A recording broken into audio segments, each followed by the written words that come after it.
यूसुफ के भाइयों ने कहा कि हमारा बाप यूसुफ और उसके भाई से ज्यादा मोहब्बत क्यों करता है, जबकि हम एक जमात हैं।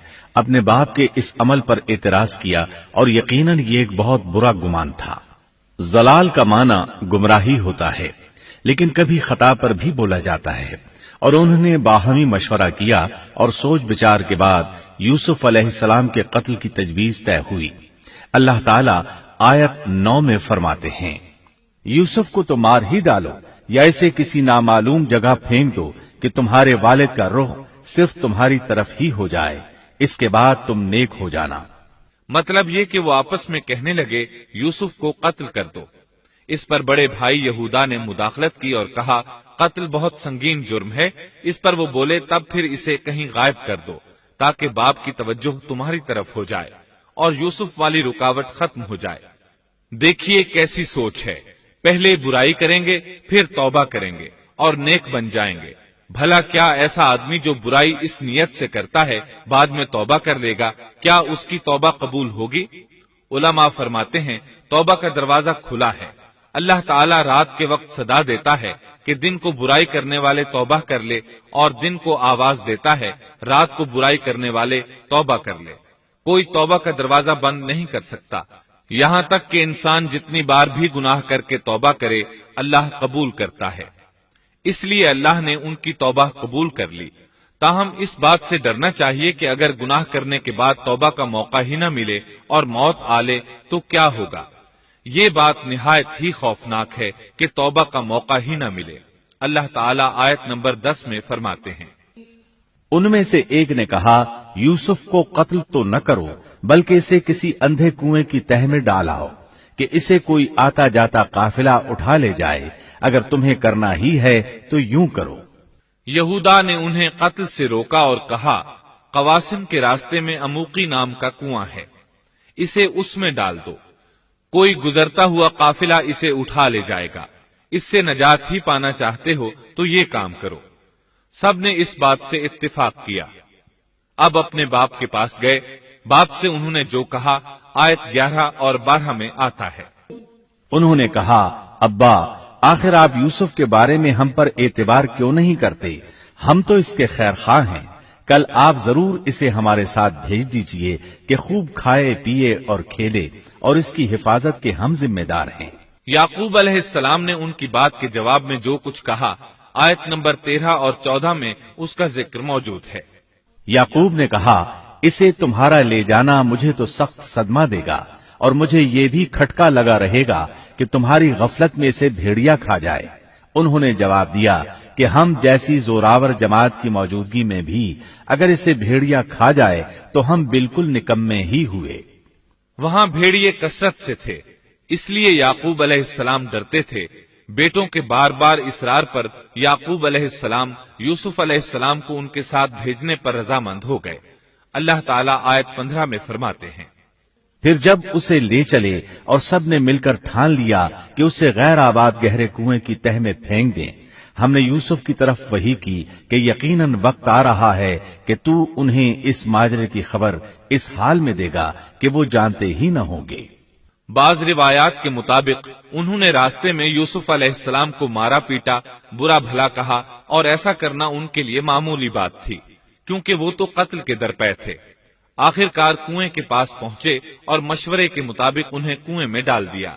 यूसुफ अलैहिस्सलाम कुएं में एक पत्थर पर गिरे, यानी पानी में न गिरे। आप उस पत्थर पर बैठ गए। अल्लाह ताला की तरफ से उन्हें तसल्ली दी गई कि आप परेशान न हो, बहुत जल्द आप कुएं से निकलेंगे और उन्हें उनके इस घिनौने फेल के बारे में बतलाएंगे, और उन्हें इस बात का गुमान भी नहीं होगा कि ऐसा वक्त भी आएगा।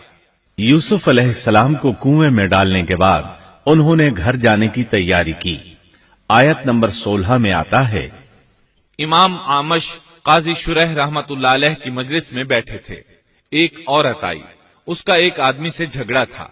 वो बहुत शिद्दत से रो रही थी। आमश बोले, आप देखते नहीं ये किस बुरी तरह रो रही है। उनका मतलब ये था कि ये सच्ची है। काजी शुरह फरमाने लगे, यूसुफ अलैहिस्सलाम के भाई रात को रोते हुए अपने बाप के पास आए थे, बस फैसला रोने पर नहीं इंसाफ पर होना चाहिए। अब यूसुफ अलैहिस्सलाम के भाइयों ने बाप को तफसील सुनाई। اللہ تعالیٰ اس کا ذکر آیت 17 میں فرماتے ہیں، اور کہنے لگے کہ ابا جی ہم تو آپس میں دوڑ میں لگ گئے اور یوسف کو ہم نے سامان کے پاس چھوڑا، بس اسے بھیڑیا کھا گیا، آپ تو ہماری بات نہیں مانیں گے، گو ہم بالکل سچے ہی ہوں۔ سو انہوں نے یہ بات بتائی، لیکن اس سے جھوٹ صاف ظاہر ہو رہا تھا، جیسا کہ اگلی آیت میں ہے، وَجَاءُوا عَلَىٰ قَمِيصِهِ بِدَمٍ كَذِبٍ، اور یوسف کے کرتے کو جھوٹ موڑ کے خون سے خون آلود بھی کر لائے تھے۔ ابن عباس رضی اللہ عنہما فرماتے ہیں کہ انہوں نے بکری ذبح کی اور یوسف علیہ السلام کی قمیص پر اس کا خون مل لیا اور خون میں لت پت قمیص یعقوب علیہ السلام کے پاس لے آئے۔ جب یعقوب علیہ السلام نے دیکھا تو فرمانے لگے، یہ بھیڑیا بھی کتنا رحم دل تھا، میرے بیٹے کو تو کھا لیا اور قمیص کو کچھ نہیں کہا، تمہاری عقل کہاں ہے؟ اس بات کا ذکر آیت 18 میں ہے۔ قال بل سولت لكم أنفسكم أمرا فصبر جميل والله المستعان على ما تصفون۔ باپ نے کہا یوں نہیں بلکہ تم نے اپنے ہی دل سے ایک بات بنا لی ہے، بس صبر ہی بہتر ہے، اور تمہاری بنائی ہوئی باتوں پر اللہ ہی سے مدد کی طلب ہے۔ ادھر دوسری طرف کیا ہوا؟ آیت 19 میں اللہ فرماتے ہیں، اور ایک قافلہ آیا اور انہوں نے اپنے ایک پانی لانے والے کو بھیجا، اس نے اپنا ڈول لٹکا دیا اور کہنے لگا، واہ واہ، خوشی کی بات ہے، یہ تو ایک لڑکا ہے۔ انہوں نے اسے مال تجارت قرار دے کر چھپا دیا، اور اللہ اس سے باخبر تھا جو وہ کر رہے تھے۔ تفصیل اس کی یہ ہے کہ ایک قافلہ اس کنویں کے پاس سے گزرا جس میں یوسف علیہ السلام موجود تھے۔ انہوں نے پانی کی تلاش میں ایک خادم کو بھیجا، وہ کنویں تک پہنچا، اس نے کنویں میں ڈول لٹکایا، یوسف علیہ السلام اس ڈول میں بیٹھ گئے۔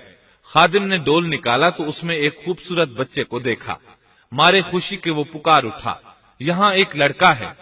اس زمانے میں غلاموں اور لونڈیوں کی تجارت ہوتی تھی، انہیں خوف محسوس ہوا کہ کہیں یہ لڑکا ان سے چھن نہ جائے۔ اس خوف کے پیش نظر انہوں نے یوسف علیہ السلام کو چھپا لیا۔ انہوں نے یہ بھی سوچا کہ شاید یہ بھاگا ہوا غلام ہے، اگر اس کا مالک آ گیا تو وہ اسے لے جائے گا۔ یہ قافلہ مدائن سے مصر جا رہا تھا۔ جب یہ مصر پہنچے تو انہوں نے یوسف علیہ السلام کو معمولی قیمت میں فروخت کر دیا۔ معمولی قیمت میں فروخت کرنے کی جلدی بھی انہوں نے اسی خیال کے تحت کی کہ کہیں اس کا مالک نہ آ جائے۔ ابن عباس رضی اللہ عنہما فرماتے ہیں کہ انہوں نے یوسف علیہ السلام کو صرف 20 درہم میں بیچ دیا، اور یہ نہایت معمولی قیمت تھی۔ آیت نمبر 21 میں ہے، مصر والوں میں سے جس نے اسے خریدا تھا اس نے اپنی بیوی سے کہا کہ اسے بہت عزت و احترام کے ساتھ رکھو، بہت ممکن ہے کہ یہ ہمیں فائدہ پہنچائے یا اسے ہم اپنا بیٹا ہی بنا لیں۔ یہ شخص مصر کا وزیر خزانہ تھا، بے اولاد تھا۔ اس نے سوچا شاید یہ لڑکا بڑا ہو کر اچھا انسان بنے، لہٰذا کیوں نہ ہم اسے بیٹا بنا لیں۔ اس طرح یوسف علیہ السلام وزیر خزانہ کے گھر پلے بڑھے۔ وزیر خزانہ عزیز مصر کہلاتا تھا۔ عزیز نے آپ کو بیٹوں کی طرح رکھا۔ آپ کچھ بڑے ہوئے تو شاہی محل کی دیکھ بھال آپ کے ذمے لگا دی گئی، شاہی محل کے تمام اختیارات آپ کے سپرد کر دیے گئے۔ اللہ تعالیٰ آیت 21 اور 22 میں فرماتے ہیں، یوں ہم نے مصر کی سرزمین میں یوسف کا قدم جما دیا کہ ہم اسے خواب کی تعبیر کا کچھ علم سکھا دیں۔ اللہ اپنے ارادے پر غالب ہے، لیکن اکثر لوگ بے علم ہوتے ہیں۔ اور جب یوسف پختگی کی عمر کو پہنچ گئے تو ہم نے اسے قوت فیصلہ اور علم دیا۔ ہم نیک کاروں کو اسی طرح بدلہ دیتے ہیں۔ یوسف علیہ السلام بہت پاکیزہ اور توحید والے ماحول میں پروان چڑھے۔ گھر کا سارا انتظام انہی کے ہاتھ میں تھا۔ آپ بہت بصیرت اور سوجھ بوجھ سے گھر کا نظام چلا رہے تھے۔ ابھی عزیز مصر کی بیوی نے آپ کو گمراہ کرنے کی کوشش نہیں کی تھی کہ حلم، علم اور بصیرت کی صفات آپ میں موجود تھیں۔ مفسرین لکھتے ہیں جب یوسف علیہ السلام کی عمر 17-18 سال کی ہوئی تو جوانی کے ساتھ ان کے حسن میں مزید اضافہ ہوا۔ حسن یوسف واقعی بے مثال تھا۔ نبی اکرم صلی اللہ علیہ وسلم فرماتے ہیں، मेराज की रात मेरी मुलाकात यूसुफ अलैहिस्सलाम से हुई। ऐसा लगता था कि दुनिया का निस्फ हुस्न यूसुफ अलैहिस्सलाम को मिला है। मुफस्सिरीन इसकी वजाहत करते हैं कि हुस्न को अल्लाह ताला ने दो हिस्सों में तकसीम किया है। आधा हुस्न यूसुफ अलैहिस्सलाम को दिया और आधा बाकी सारी मखलूक में तकसीम कर दिया। अल्लाह अकबर, ये है हुस्न यूसुफ। और जब यूसुफ के हुस्न की कैफियत ये है तो फिर उसके खालिक के क्या कहने।